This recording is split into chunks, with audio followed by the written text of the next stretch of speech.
পাকিস্তানের সেনার উপর বালুচিস্তানের বিএলএর ভয়ানক হামলায় 200-র বেশি সেনা খতম হয়েছে।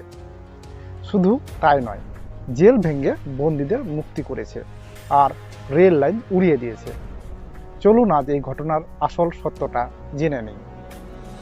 বালুচিস্তানে সম্প্রতি যা ঘটল তা পাকিস্তানের ইতিহাসে গত এক দশকের মধ্যে সবথেকে রক্তক্ষয়ী হামলা হিসেবে দেখা হচ্ছে। বালুচিস্তান লিবারেশন আর্মি বা বিএলএ এবার তাদের রণকৌশল পুরোপুরি বদলে ফেলেছে। আগে তারা বিচ্ছিন্নভাবে একটা বা দুটো জায়গায় হামলা চালাতো, কিন্তু এবারের আক্রমণ ছিল পুরোপুরি আলাদা।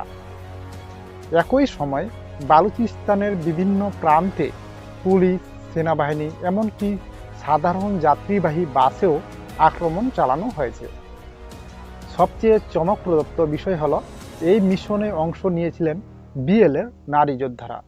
তারা আত্মঘাতী বা ফিদায়ে হামলার মাধ্যমে পাকিস্তানি সেনাবাহিনীর হেডকোয়ার্টারে ঢুকে বড়সড় ক্ষয়ক্ষতি করেছে। পাকিস্তানি সূত্র অনুযায়ী এই হামলায় 200 সেনা হতাহত হয়েছেন। এই হামলায় যা যা ঘটেছে তা শুনলে শিউরে উঠতে হয়। প্রথমত, বিএলএর একটি দল মাস্তাং ডিস্ট্রিক্টের একটি বড় জেলে হামলা চালিয়ে তাদের 30 জনেরও বেশি সাথীকে ছাড়িয়ে নিয়ে গেছে।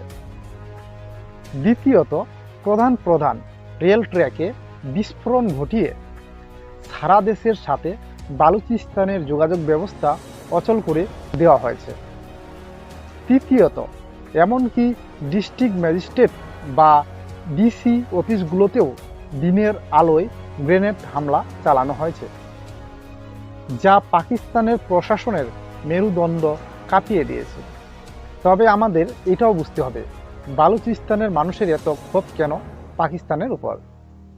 পাকিস্তানের মানচিত্রের দিকে তাকালে দেখা যায় সব থেকে বড় এলাকা হলো বালুচিস্তান, যা খনিজ সম্পদে ভরপুর। কিন্তু অভিযোগ হলো, এই সম্পদের সব সুবিধা ভোগ করে পাঞ্জাব প্রদেশের শাসকরা। বালুচদের নিজস্ব কোনো উন্নয়ন নেই ভালো স্কুল বা হাসপাতাল। তাদের দাবি, পাকিস্তান সরকার তাদের সম্পদের টাকা দিয়ে নিজেদের বিলাসিতা করছে আর বালুচদের দাসের মতো রাখা হয়েছে। এই বঞ্চনা থেকেই নিয়েছে স্বাধীনতার আকাঙ্ক্ষা। তাদের সাফ কথা, আমাদের খনিজ সম্পদ আমাদেরই থাকবে, পাকিস্তান থেকে আমরা আলাদা হবই। বন্ধুরা, আমরা জানি পাকিস্তানের অর্থনীতি বর্তমানে আইসিইউতে। তার উপর এই ঘটনা আরও জটিল করে তুলেছে। সাধারণ মানুষ ভয়ে রাস্তায় বেরোতে পারছে না, তাদের ব্যবসা বাণিজ্য লাটে উঠেছে। বালুচিস্তানের এই লড়াই যত দীর্ঘস্থায়ী হবে, পাকিস্তানের সেনাবাহিনীর খরচ তত বাড়বে এবং তাদের সম্পদ তত তাড়াতাড়ি শেষ হবে। পৃথিবীর শান্তির জন্য পাকিস্তানের মতো সন্ত্রাসবাদের আঁতুড়ঘর দুর্বল হওয়া প্রয়োজন বলে অনেকে মনে করেন। বন্ধুরা, এই ছিল আজকের সংক্ষিপ্ত আলোচনা। ভিডিওটি ভালো লাগলে লাইক করুন এবং সাবস্ক্রাইব করুন। ধন্যবাদ।